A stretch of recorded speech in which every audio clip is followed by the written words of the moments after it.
You may have heard that our universe has 4 dimensions, 3 spatial dimensions, and then time. This was the working theory until recently. It's now understood that whilst time is one of the 5 dimensions, there are 4 spatial dimensions. Only 3 are truly comprehended. I work at a company called Visions. We're a science and research company. We're privately funded and generally tackle things that humanity doesn't yet have a full understanding of. Our aim has always been to bridge those larger gaps in our knowledge. I work in the outreach/public monitoring department. Some of what we do involve members of the general public who don't quite know they work for us. But my exact field isn't important context, and even being that specific is a little risky. I don't want this tracked back to me if my superiors find this. As far as I'm aware, very little information about our company is kept from me. From my understanding of where I stand here, I'm allowed to know about everything we do. So, to the best of my knowledge, what I'm about to tell you is the exact same as anybody else in Visions knows, minus some of the more exact science. That's not my field. This started about 7 months ago. We were working on ways to exceed the zoom level of electron microscopes, and the team managed to get something working. They were able to achieve a zoom level of 200 million, roughly double what was previously possible. We thought this would help some of the other projects we have going on, but instead, something strange was discovered. Tiny particles, previously unknown to science, that were seeming to grow and shrink in and out of existence. No energy transfer. It seemed as though these little things were breaking the laws of physics and creating energy from nothing and destroying energy to become non-existent. Due to the unknown origins of this particle, we refer to it internally as the null particle.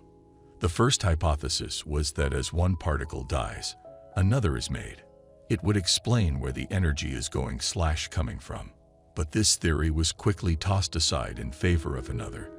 The idea that our world might just exist on more spatial dimensions than we realized. This sounds like an extreme jump to a conclusion, but all other possibilities were, well, impossible.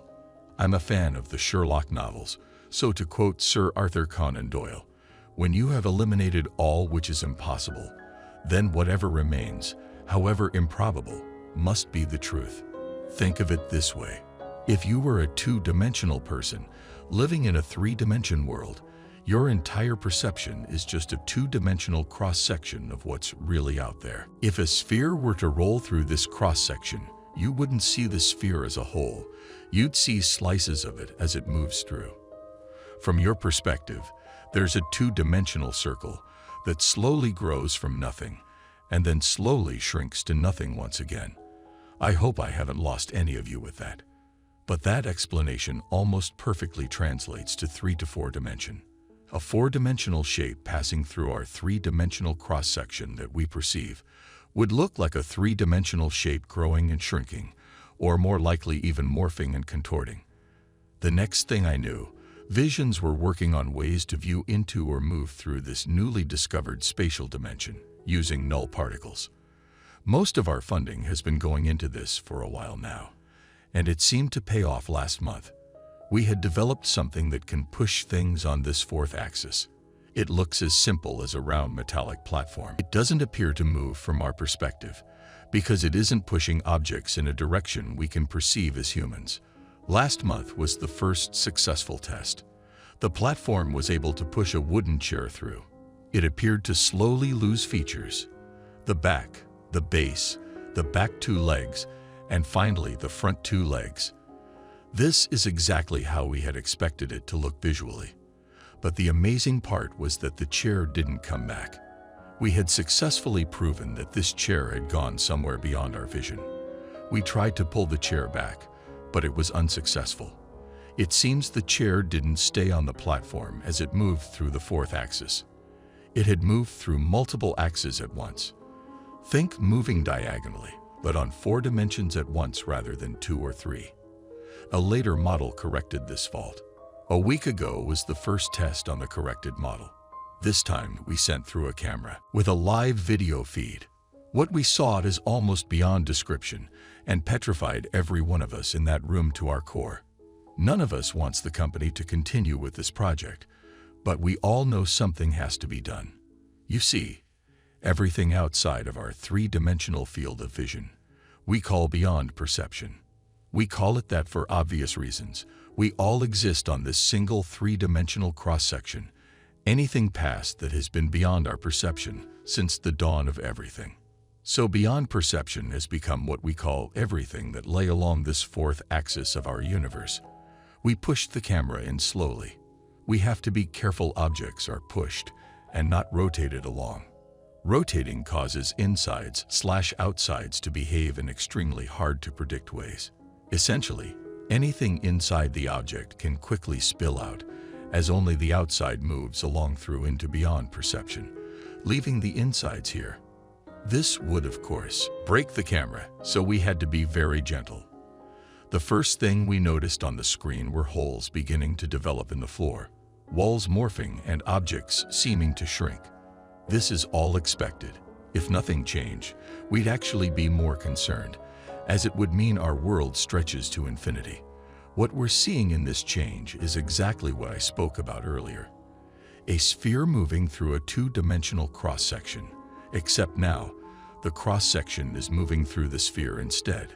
What we were not expecting is sentient life. As the world morphed on the screen, and we watched our own skin seem to disappear into nothing, something was growing. The cross-section was moving over objects that don't intersect with where we exist at all. Except this wasn't an object. As the creature grew to full size, we stopped the machine pushing the camera. We got a good look at this thing. It was gray and tall, very tall. It was almost humanoid, but the proportions were off. It didn't seem to have eyes at first, and it seemed to only have one arm, but two legs. That's when an arm appeared to grow out of it. We checked. The machine was definitely off. This could only mean one thing. These creatures were able to move and look across the fourth axis, something that humans and no known animal can do. But then, to confirm our suspicions, the head grew ever so slightly, as eyes began to form on its face. This is the equivalent of a four-dimensional object turning to face us. We stood staring at the screen, nobody saying a word. The creature vanished and reappeared closer to the camera. This meant it had used the fourth axis to hide from us as it moved. Whether this makes the creature intelligent or was just a fluke in its walking pattern, we don't know. But we do know that it knew something was off, as the next thing it did was pick up the camera. This must have caused the camera to rotate slightly on the fourth axis, as we immediately lost visual. We've not broken any new research or discovered more in the past week. We don't know how long these things have lived alongside us on Earth, but we know they can always see us. Like us, watching two-dimensional characters on a TV, they can always see into our three-dimensional space, but we can't see out of it. Our contact wasn't long enough to know how malicious they are, but we don't really want to find out. Lots of people around the office are saying that this could explain how people disappear without a trace. Of course, that's just speculation, but what they're saying has a lot of truth to it. Any of these creatures could grab anyone at any moment and pull them through into beyond perception. There is nothing stopping them. Nobody on the team has gone missing, so there's that. It's about the only thing giving me any emotion besides dread right now, knowing that they aren't actively coming for us. At least not yet. We want to send a human through to make first contact, but we can't imagine anyone would be willing. Plus, if anyone accidentally rotated instead of simply being pushed through, it would basically mean all of their organs would spill out of them, as their insides and outsides swap places. Earth is so much bigger than we thought it was, in a direction that wasn't even thought to exist a year ago. But they've known forever. They've been living it forever. Who is to even say that humans are the dominant species? We only know what's happening here, in our cross-section. For now, we can only hope that they don't choose to come from beyond perception.